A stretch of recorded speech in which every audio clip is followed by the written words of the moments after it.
You are listening to an American Free Press podcast. Joining me on the line is Wolfgang Halbig. Wolfgang, thanks for joining us today. Thanks, Dave, for having me on today. Wolfgang, I saw something on the internet about you contacting a variety of officials and law enforcement agencies and other agencies regarding the Sandy Hook Elementary School event and somebody coming to your home and threatening you. I want to get into great detail about that in a moment, but before we do, for the benefit of the listeners, can you give them a little bit of background about who you are? If people want to Google me, they can. I'm the Wolfgang W. Halbig, but I came to this country at age 12 from Germany. Dave, I couldn't speak a word of English, and I think, as you'll learn today, they can't shut me up anymore. But, it's such a great privilege to live in this country. I grew up in a little town called Avon Park, Florida. I had so many great role models, coaches, teachers, even the Florida State Trooper that really touched my heart, especially when my mother almost died in a motor vehicle accident. And so guess what? I became a Florida State Trooper because he made a difference in my life. I worked in Miami, Florida in 1974 through 1977, days of the Cocaine Cowboys, and Miami was a tough place to work. And a lot of people don't remember, in those days, we had no paramedics or EMTs. We had no trauma centers or Lifestar helicopters, trauma helicopters. We didn't have the jaws of life. So all of this is learning experience. I stayed there, I became a U.S. Customs agent, and you can only put so many people in jail, and that's not who I am, and that's not what I wanted to do. I want to prevent people from going to jail, so I got into education, was in education for 35 years, became a teacher, coach, head football, baseball, became an assistant principal. So I've done the whole gamut. I've been both law enforcement and education, and that's why Sandy Hook is really, really important to me because I'm a national school safety consultant. I travel the country. I don't think there's a state I've not been in, and I only work for school superintendents and school board members who contract me. So there is a nexus as to why I'm really passionate about finding the truth as to what happened on December 14th, 2012.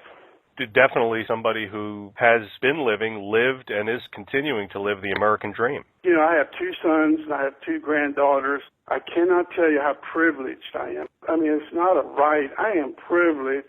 When I raised my right hand and became a naturalized citizen, people don't understand. I got goosebumps on my arms. I love America. I love for what it is. You look at the founding fathers. I taught American history in public schools. People sacrificed, and I think our country has to be about the truth. That's the only way we're ever going to move forward. And what I'm starting to see is there's some missing pieces, and that's what I'm trying to find out. And I'm trying to use all of the legal resources, such as the Connecticut Freedom of Information Act. I've been doing this for 10 months, asking for these are simple questions. It should not make any parent feel bad. It should not make the school district feel bad, or the Newtown Police Department, or the Connecticut State Trooper.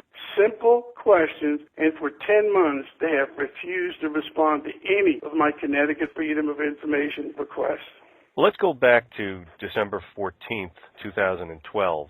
What was it about Sandy Hook that made you question it, and when did you start questioning it? Well, I started questioning it about a week after the event unfolded. I'll be honest with you, I was in shock. When I watched that thing on national news unfold, dear God, children are being shot and killed in an elementary school. Teachers are losing their lives in an elementary school. To be honest with you, as a national school safety consultant, I was in shock. I couldn't believe it because I was an expert witness in the Columbine incidents in 1999. I was at Columbine. I was in that media center. So it just brought back a lot of memories. It took me about a week to figure something out, and I questioned myself, why would they not do this? And these were simple things that I was looking at, that in any active shooter incident we have today, there are certain things that unfold because every school emergency has 4 distinct time periods. And what I was looking at is the first 10 minutes. What happened on Sandy Hook during the first 10 minutes of the shooting on December 14, 2012? And I'm amazed that they didn't do these things. Why don't you run through what they were supposed to do within the first 10 minutes? From the first time the 911 call comes in and they activate law enforcement and the call went out, all hands on deck. That means every police officer was notified there were shots fired at Sandy Hook Elementary School. Well, when you close your eyes, at me as a state trooper, when I get a call that there's a fatality, I'm trying to picture what I got to do as I'm driving and trying to get there as quickly as possible to save people's lives. What I'm amazed at is that when the police arrived on the scene, they parked a quarter of a mile from the front door of the school, knowing that shots are being fired inside the school. Why would you park a quarter of a mile? I mean, time is of the essence. And everything that they've been trained on and they've been practicing is neutralize the threat as quick as possible. Don't wait for other people. If you're the first officer on the scene, boy, you get in there, you find the threat, you neutralize this, and you save as many as you can. Parking a quarter of a mile away, and they're parking on Crestview or something Drive, that's now how police respond. Have you ever seen this type of police response before where they would park that far away?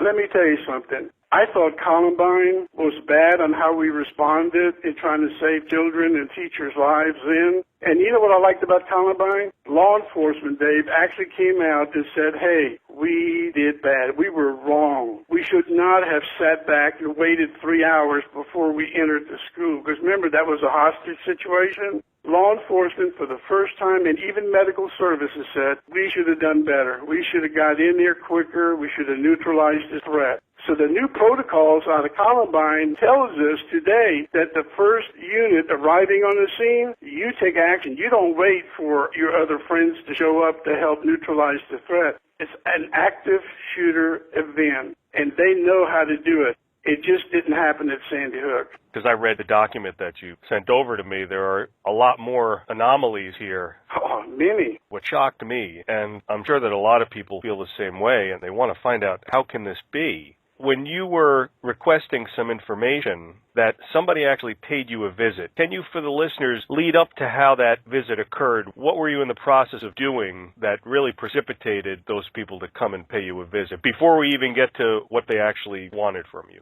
Well, basically my simple questions were, why no trauma helicopters? The scene at Sandy Hook was neutralized within 11 minutes. The school was deemed to be safe.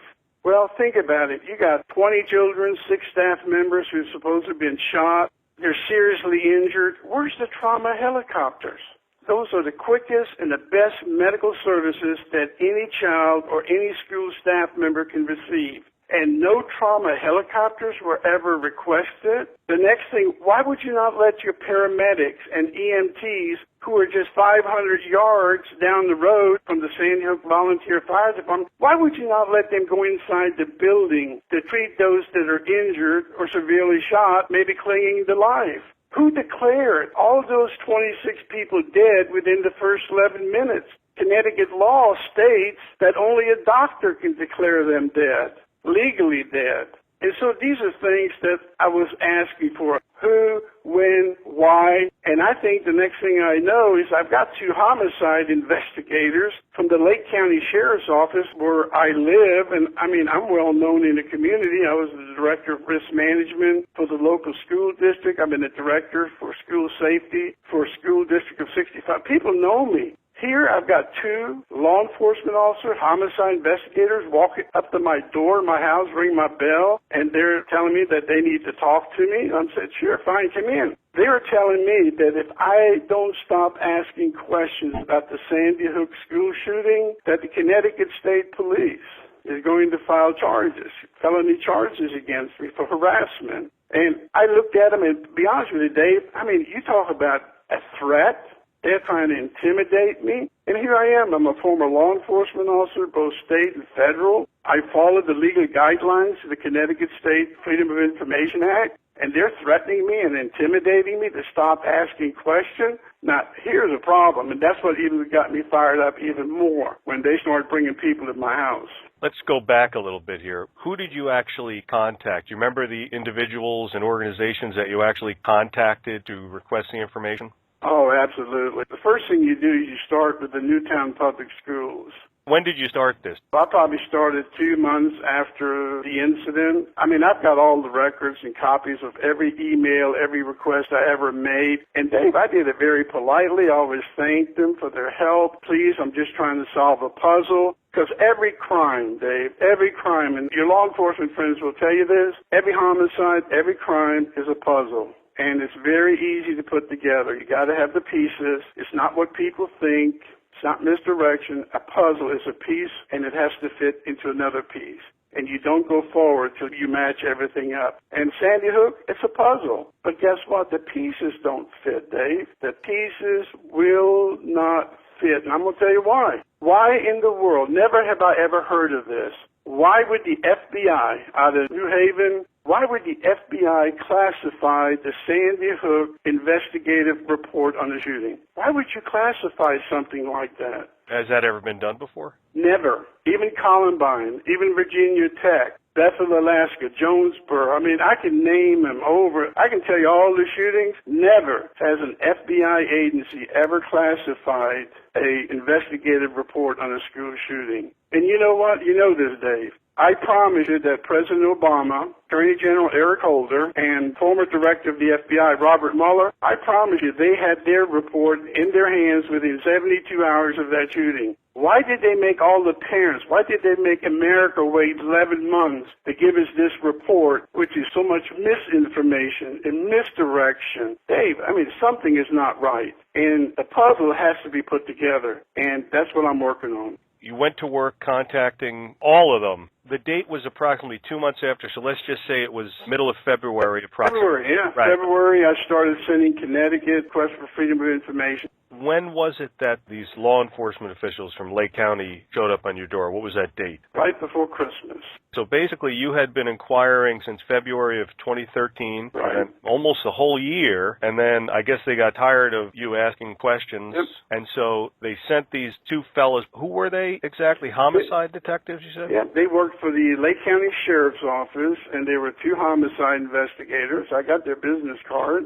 I'm just appalled at the fact that the meeting is almost in a threatening and intimidating manner, like they were going to threaten and intimidate me. That's what I want to actually have you go over if you could. What time was it that this happened? It's about 10 a.m. in the morning. Just sitting here working on some work product for a training session that I have to do for the Florida School Board Association. It's about school safety. When all of a sudden the doorbell rings and right, there are two people. They're at the door. You opened it up. You were probably a little bit surprised. Could you tell right away they were law enforcement? No, they were in plain clothes. Okay. Did they talk first, or did you say, what can I help you with? No, they introduced themselves. You know, they showed me their identification, their badges, and they basically said, we need to have a conversation. And I said, well, come on in, sit down, make yourself comfortable. And then they read off my resume. I mean, somehow they did a lot of homework. They knew about my military service. They knew about me being a Florida State Trooper and a customs agent. They knew about me being a teacher. They knew about me being a National School Safety Consultant. I mean, they had a list of all the things that I've ever accomplished.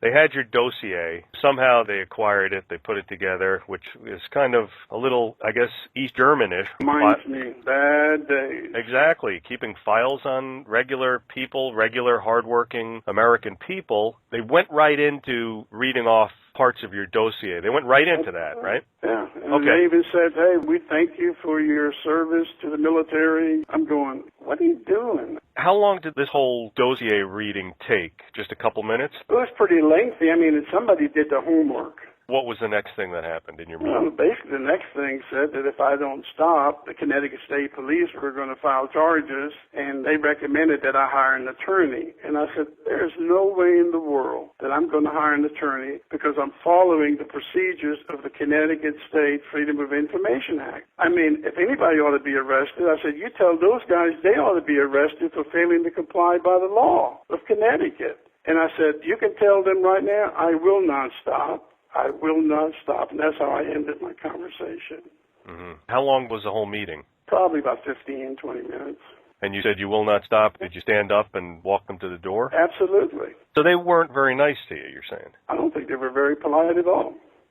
So they came into your home. Yeah. Did you offer them any coffee or tea or anything? No. And they had an attitude, like a threatening attitude? Is that what you're saying? Absolutely, that if I don't comply, that bad things are going to happen to me. Nothing's happened yet then? No, not yet. And I haven't stopped asking. I mean, matter of fact, I did a public records request this morning to Newtown Public Schools. Here's the thing, Dave. They do not return any phone calls. I called the facilities director. I've called the superintendent's office, the secretary to the school board members. I've emailed the school board members, each personally with the Connecticut Freedom of Information Act. I have contacted Chief Kehoe, Captain Rios, Lieutenant Cinco. I mean, every key player in this puzzle. Remember, I called this a puzzle because they're a piece of that puzzle. They refused to call me back. I called the Department of Education in Connecticut, and I complained about the ethics that this district is displaying for the fact they're not being professional by returning phone calls. When I was a principal,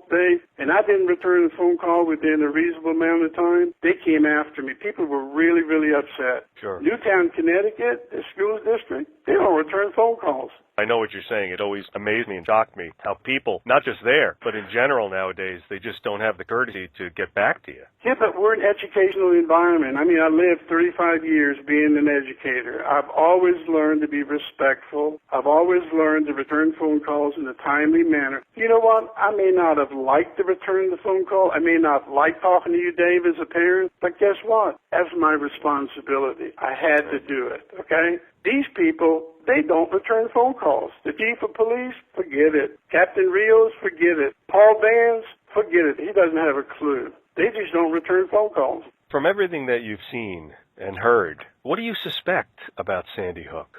I suspect, in my professional opinion as a consultant and doing this for a long, long time, I think it's a scripted event that took place. I think it was in planning for maybe 2.5 years. If you look at the information that I provide others just to look at, there is no way, if you read depositions or their transmissions, police transmissions don't lie, okay? Being a former police officer, the public doesn't understand how to listen to radio transmissions. But when a police officer comes on the police dispatcher communication system, it says we have multiple weapons inside the classroom, rifles and a shotgun. Now, this is a sworn law enforcement officer who's been trained, who tells America, who tells all of us that, hey, I've got multiple weapons, I got a rifle, and I have a shotgun, and nobody can find the shotgun. Where did it go? I mean, simple things. And then you have a police officer at 9:45 in the tape. He finds a girl in the hallway. He finds a kindergarten girl in the hallway, and guess what? He sends her back into room 8. Well, the public doesn't understand this. Room 8 is the crime scene. That's where they've got numerous children. They've been shot to death. Teachers been shot to death. And the policeman's going to send this little kindergarten girl back into room 8. Then you got 2 Connecticut state troopers going to room 10. Guess what, Dave? Room 10 is the crime scene. They go into room 10 and they find a boy in the bathroom. His name is redacted. And then he tells them, which is them, so there has to be more than one, to stay in the room, and they'll be back after the school's been made safe.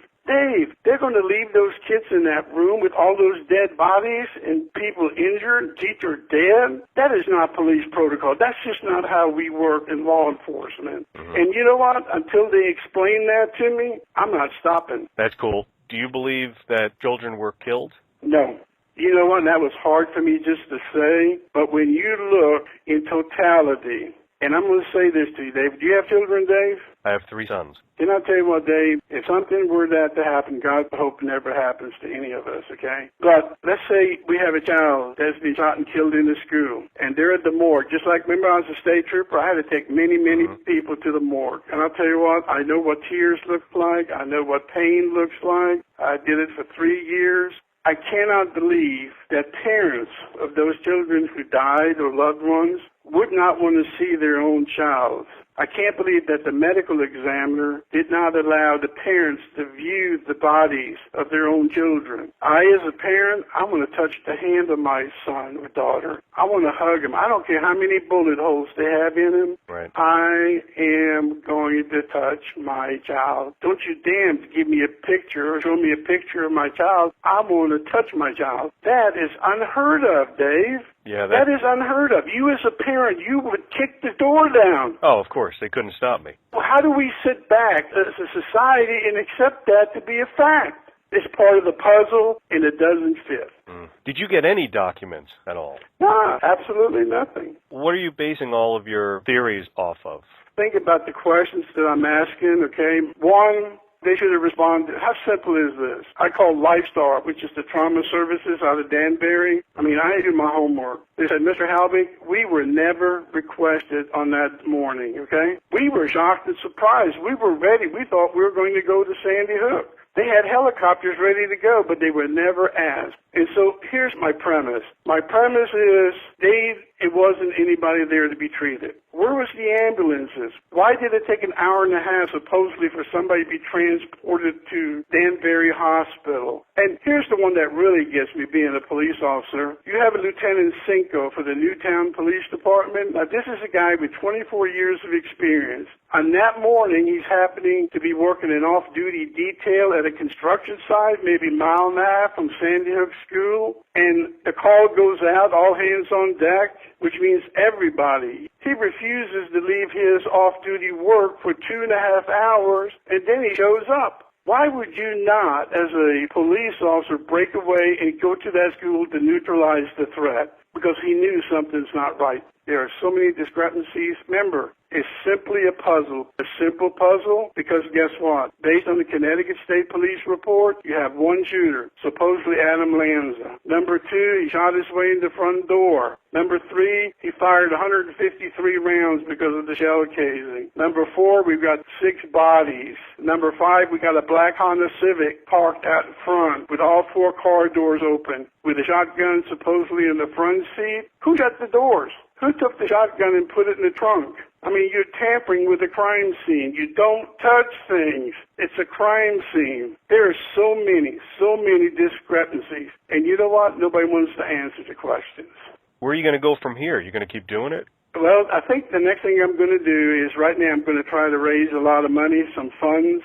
I think there are a lot of people out there who really, really believe in learning the truth. And, they call them conspiracy nuts, and they call them all kind of names. You got a guy named Jim Tracy. What a nice man, college professor. And all he did is question what happened on that day, and they try to get him fired out of his job. You got people who spend all of their lives in education teaching others, and what they teach, it's okay to question. There's nothing wrong in trying to question what happened. And they try to get him fired. But here's my point. What I'm trying to do is raise a lot of money, and I think the only way we're ever going to get the truth, I'm going to hire some attorneys, and we're going to depose some of the key players that I mentioned, okay? They need to be put under oath, and they need to testify in the deposition, and then I'll be happy. Because if you lie during the deposition, that's a felony. Have you ever questioned an event like this before in the past?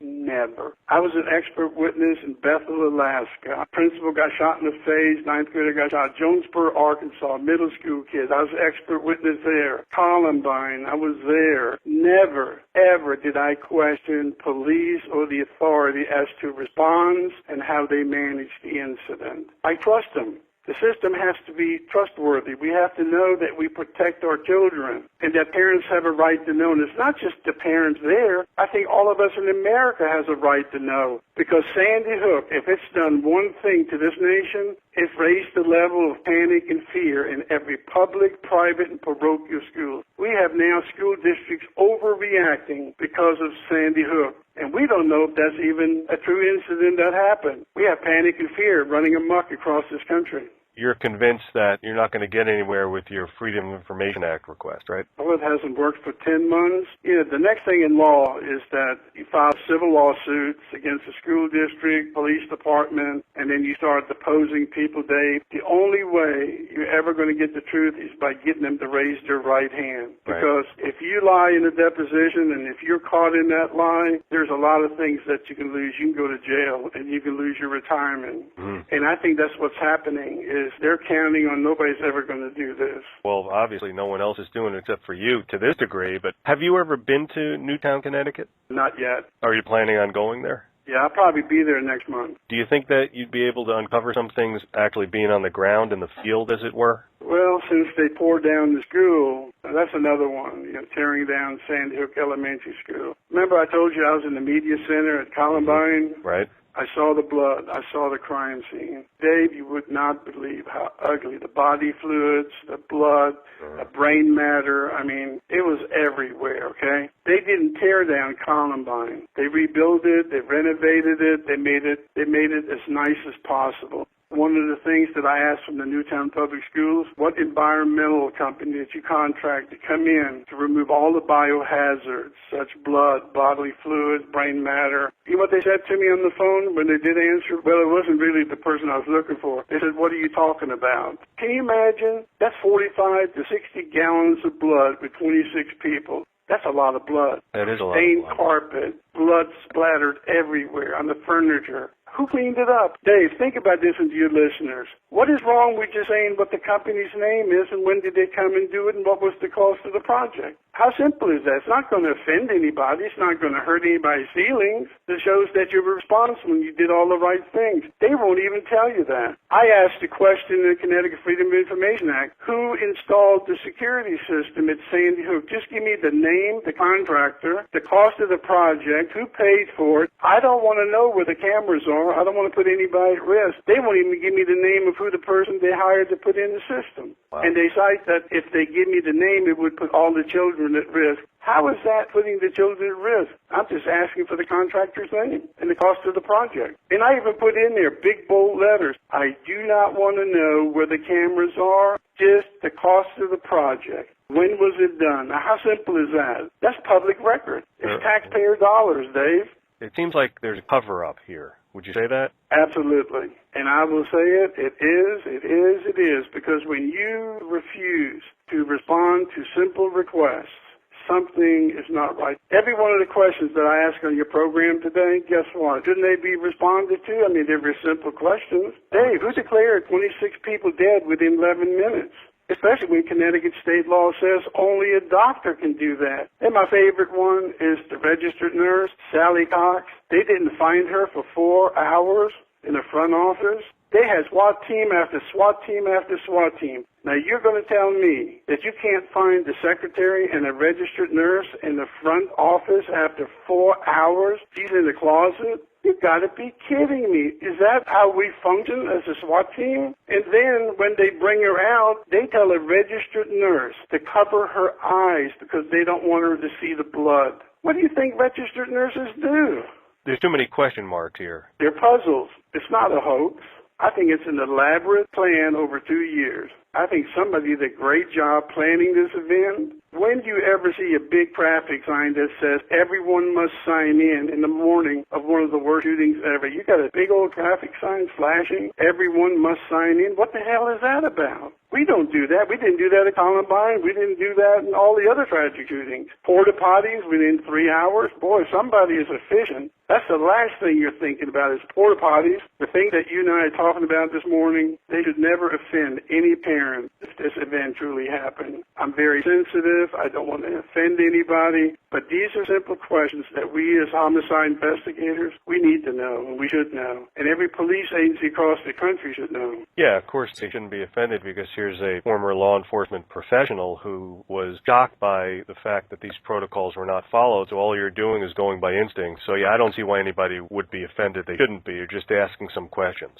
So why would you threaten me to be arrested if I don't stop? That's why I wanted to talk to you. I would be very much interested in hearing what went down when you go to Sandy Hook next month. Would that be a possibility to have you back to talk about that? Sure. I'm going to go to a school board meeting. I want to look them eyeball to eyeball. The one thing I've learned in law enforcement, it's hard to do it on the phone or fax or emails, but when you look at people in the eyes, here's another one, okay? Super Bowl 2013, one of the greatest events in America. And when a child or children perform at such an event, it would be a nice thing to do to publish their names in the Super Bowl magazine, something that they could keep for the rest of their lives. Why would you not publish the name of the 26 children and the chorus director in the Super Bowl magazine? I don't know. What is there to hide? If that was my son and daughter and they were happened to be singing at Sandy Hook and they were going to perform at the Super Bowl, my gosh, can you imagine having their name in the Super Bowl magazine?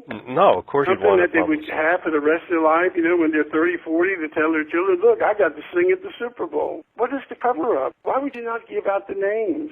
These are things that they just do not make sense. And I cannot believe people sit back and they listen to the national news media, that idiot box telling them what they should believe. Yeah, I know. That's a whole other story, unfortunately. But what if some listeners want to get in touch with you? Is there a way they can do that? Yeah, you got my number, 352-729-2559. I'm very open. I have nothing to hide. I only have one name. I don't have multiple names. I'm not AKA. I'm just Wolfgang Halbig, and I spend my lifetime doing this, trying to help children and teachers and parents. And why would you not tell us what happened? Why is a report classified? That's the one that really... That's what you've got to find out. I'm working on Senator Webster here in Florida. I'm going through some of the senators to try to get a copy of the classified report or get it declassified. There is no rhyme or reason why we cannot get the FBI, especially when President Obama, on the day of the tragedy on national news, he says, I will use every resource in my office to investigate this heinous crime. Well, okay, you've made a promise. Then why can't we see what that report is? Would you not agree? Of course. Well, he made it on national news. I mean, he's got his tears flowing. I will use every resource of my office. And he said on the newscast, I have directed Robert Mueller, director of the FBI, to take charge of this investigation. And guess what? The FBI report's not included in the Dan Barry State Attorney's findings. They refused to publish anything the FBI said in the report that was released to all of us in the public domain. Why would you do that? I don't know. It seems like there's a lot more questions than answers, but if this was in fact some kind of an event that had been in the works for a couple of years, as you say, and I think a lot of people probably are asking the same question in order to really wrap their minds around something like this. Could it be pulled off? Wouldn't there be just like so many people who would have to be involved in it? It would run into the thousands. Is that something that you've thought about? Yeah. Remember one thing about Watergate, follow the money? I have never seen that many fundraisers. So much money has been collected. And I can't believe this. Remember I told you I was a director of risk management? I have never, ever, remember I told you I was 67, I've never, ever seen a school shooting in which there are not lawsuits filed by the parents against the school district for negligence. Right. Not one lawsuit, not one, has been filed by the parents against the Newtown Public School System. That's unheard of. There are 17 million raised to United Way. Every parent, never heard of this before, every parent, in lieu of flowers, make money contributions to this bank. Every parent got a big chunk of money from that 17 million fundraiser. Eric Holder, Attorney General, comes in and gives all the police officers a big check. There is so much money involved in there. And I think there's other benefits that I would look at. I mean, I look at witness relocation. I would look at people not having to pay their taxes for the next 10 years. I just think there's a lot of deals going on. Dave, I do not believe, I'm not a conspiracy theorist. I believe in only facts. And I believe this crime, supposed crime that was committed, it's a puzzle. And nobody can show me the pieces to put together in finishing this puzzle. They don't fit. No matter how hard you try, Dave, you and your listeners will not be able to put this puzzle together. Why? It's simple. One shooter, 26 bodies, 153 casings, broken window, black car. Forget the mother. Just focus on Sandy Hook. Why does it have to be classified? We know who the shooter is. He's dead. You know he had autism. He has Asperger's. Being a PE teacher many years ago, one thing we learned about children with Asperger's, they have very, very poor coordination. Do you know that? No, I didn't know that, actually. Oh, let me tell you, this is the common denominator with children with autism or Asperger's. They have very, very poor motor skills. I knew that with autism, but I didn't know that about Asperger's. Autism and Asperger's, both of them have the same thing. Now, Asperger's, they're higher functioning academically. They're a little smarter. They're better academically prepared. But autism and Asperger's, both of them, have very poor motor skills. And when you watch those children in our PE classes, 15, 16, 17, very poor muscle tone. So how did he carry all of that? Remember I told you earlier in the show that the policeman said we have a rifle and a shotgun? Mm-hmm. Well, how does he carry a rifle and a shotgun and handguns and all those bullets? How does he carry all of that and then do 26 people breathe 11 times in 11 minutes? I'm not that good, and I'm a good police officer. Right, and no one was wounded, right? Nobody was wounded. And then you look at Columbine. You remember this? 15 dead, 23 seriously wounded. And these two guys had all the time in the world to shoot all those kids dead. They wounded them. They just kept moving. Dave, there are too many questions, and that's why I'm in trouble. That's why people want me to quit asking. These are simple questions that any investigator, any homicide investigator should be asking today. The question you and I need to keep asking, why have you closed your eyes? Why are you not asking those questions? Yeah, well, I'm glad you're on the job, seriously, because it's these type of things that would prevent the normal person from moving forward, because you're coming up against all these obstacles. This can't be easy mentally in order to... You're trying to figure something out, and you're coming up against brick walls everywhere you go. It sounds to me like you're not going to stop, though, right? I'm not, because I think the only way I'm going to stop is when I get them in a room with an attorney, with a stenographer, and I'm going to get them to raise their right hand, and I'm going to get them to tell me the truth. And the questions are going to be just like what we talked about today. I'm going to find the person in charge. Why would you not order trauma helicopters for those children on that morning? Now think about the person at the other end who's got that hand up. What are they going to say?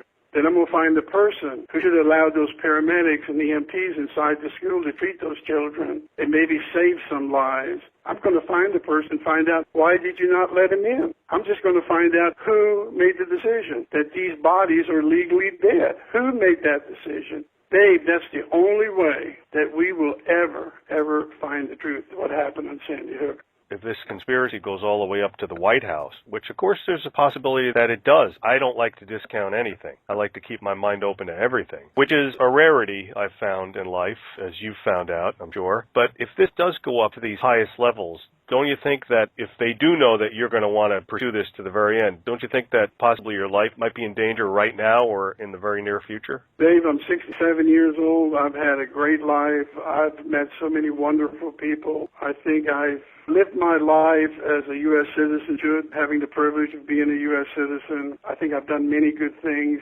Whatever would happen to me from this day forward, I had a great journey. But this is a huge tragedy. And if people use children and teachers as a prop to enhance somebody's agenda, shame on you. And I can tell you this, President Obama, Eric Holder, and Robert Mueller, they're not going to sit in their offices for 11 months waiting for the Connecticut State Attorney to finish his report. I can promise you, look at this. Boston Marathon bombing in 72 hours. They shot and killed one of the suspects. They shot and injured the other suspect hiding in a boat. They knew everything about their families, where they've been, who their friends are, who they eat dinner with. They knew about their colleges. They knew everything in 72 hours. Now, why are you and I having to wait 11 months for the state attorney in Danbury to tell us what happened on that day? The president's not going to wait 11 months to get a report. You think he's going to like it when the Danbury State Attorney says, well, we really have not finished our investigation yet? You got to be kidding me. That's the President of the United States, Attorney General. They know, and that's why it's classified. Shame on them. You're willing to die for this? Yes, I will. Sorry, you probably think I'm crazy, but that's just who I am. I don't think you're crazy. That's what you decided. I think it's honorable, personally, to go for the truth like that. I wish more people were like that. Well, Dave, it's a nexus. If I were just a carpenter or a plumber, if I went to work in the stock market every day, I probably wouldn't be interested, okay? But how do I stand traveling across the street? Like the other day, I stood in front of 200 Florida school board members in Tampa talking about how to make their schools safer. They're looking at me asking questions. What do we do? What can we do? Should we have police officers? Should we do this? And here it's all about Sandy Hook. Well, look what happened in Sandy Hook. Well, we don't really know. How do I tell people how to make their schools safer? Well, we don't even have the truth about Sandy Hook. See, there is a nexus. I do this for a living. I trained over 3,500 school police officers through the Justice in Cops program. I travel the country, and they pay me to train people. So that's why I'm so passionate about asking the questions, simple questions. Simple questions. I don't know how I do it, but I'd like to host a conference in Orlando, Florida, for anybody who's seeking the truth on Sandy Hook. There are so many people who invested so much amount of time that have questions just like I do, like you do, like every parent should have. And I hope they come to Orlando if I have a 2-day workshop. And I'm going to ask them to bring whatever they have that they think is something that they're concerned about. I think it's healthy to have a conversation. I think it's healthy to talk about it because guess what? It can happen again somewhere else. Yeah. When is this conference? I don't know. We're working on it. I'm trying to do 2 things. Get the attorneys. One way to really cause a stir is sue the NFL first. Because of the Super Bowl? Yeah. They have a vested interest because they allowed those kids to sing at the venue. They paid for their expenses, hotel, food. They're actually part of it, and they need to disclose. There's no reason for them not to disclose who these people are. Have you contacted them yet? Nope. I'm just telling you, you're the first person who heard this. Remember I told you it has to go the legal direction? People on a blog or people just keep writing. It's just not going to go anywhere until you make people raise their right hand and you put them in the seat and you ask simple questions that should have simple response. That's what we're not doing as a country. We're so disorganized, so fragmented, and that's what they're counting on. They're counting on us for being fragmented. I got to tell you, when I came to this country at age 12, I was scared to death. I'm in public schools. I remember being in the 5th grade. I couldn't speak a word of English. They didn't have ESOL. I sat there in the back of the room every day.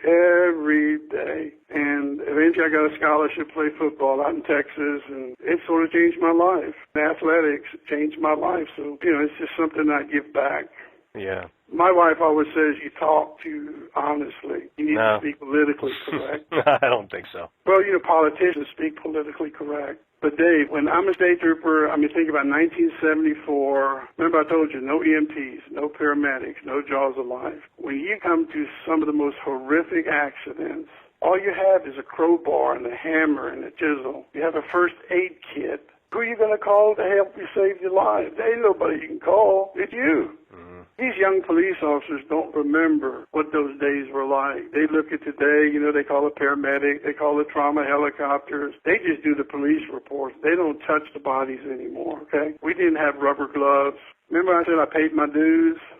I don't think there's a day I didn't see death. When you see a child dead, children dead, when you see children burned to death in the car, when you see children drowned in a detention pond, in Miami they got nothing but canals. And when you have to knock on somebody's door at 3 o'clock in the morning and the light comes on and they look through that little peephole and here's a state trooper in full uniform and they open the door, they know something's wrong and you got to give them the worst news that they'll ever hear. And then you watch their face.